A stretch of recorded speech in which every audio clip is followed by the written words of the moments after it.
हो रही है जासूसों की गिरफ्तारी। विश्लेषकों ने बताया कि सरकार के ये कितनी बड़ी चुनौती है।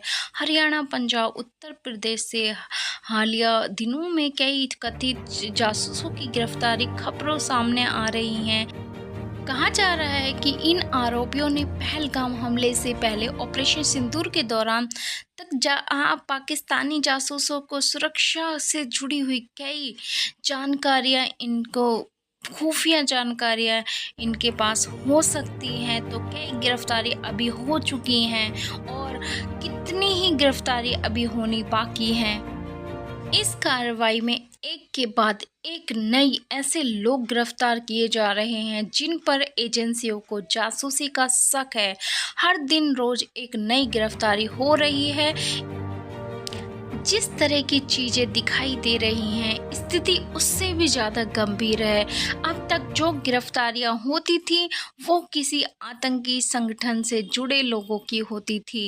इस बार नए चेहरे, नए नाम आ रहे हैं।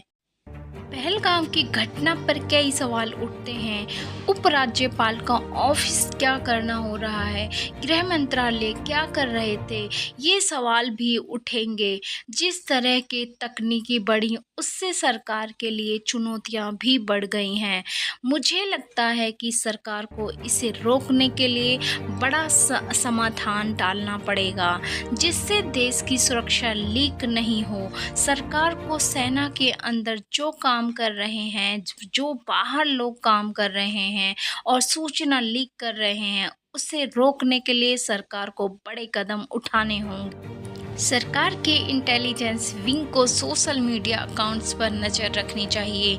जो लोग पकड़े गए हैं उनसे पाकिस्तान को कौन सी वाइटल जानकारी मिली होगी, यह देखना होगा। यूट्यूबर्स के पास कितनी सूचनाएं होंगी और पाकिस्तान इनका कैसे इस्तेमाल कर सकता है, यह भी देखना होगा। पकड़े गए लोग किस तरह की सूचनाएं दे रहे थे, उसे देखना होगा। हमारे लिए देशद्रोह बड़ी चीज़ होती है।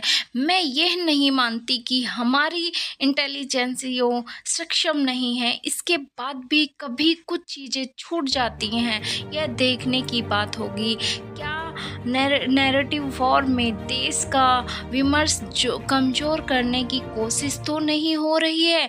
इस पर सरकार को देखने की ज़रूरत है। जब से यह दुनिया बनी है तब से जासूसी हो रही है।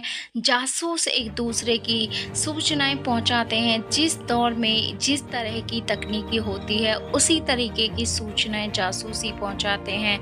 किसी भी तकनीक के इस्तेमाल से ज़्यादा दुरुपयोग की संभावना बहुत ज़्यादा होती है।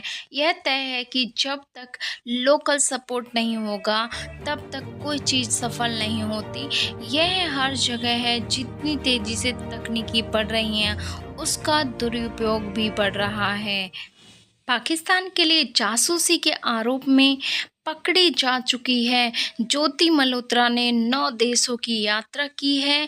उनमें से 4 देश ऐसे हैं जहां जाने के लिए वीज़ा की ज़रूरत नहीं है। 2 देशों ऐसे हैं जिनमें पासपोर्ट की आवश्यकता भी नहीं होती है।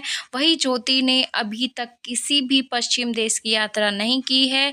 यात्रा वाले देशों में से ज्योति ने सबसे ज़्यादा वक्त पाकिस्तान में ही बिताया है।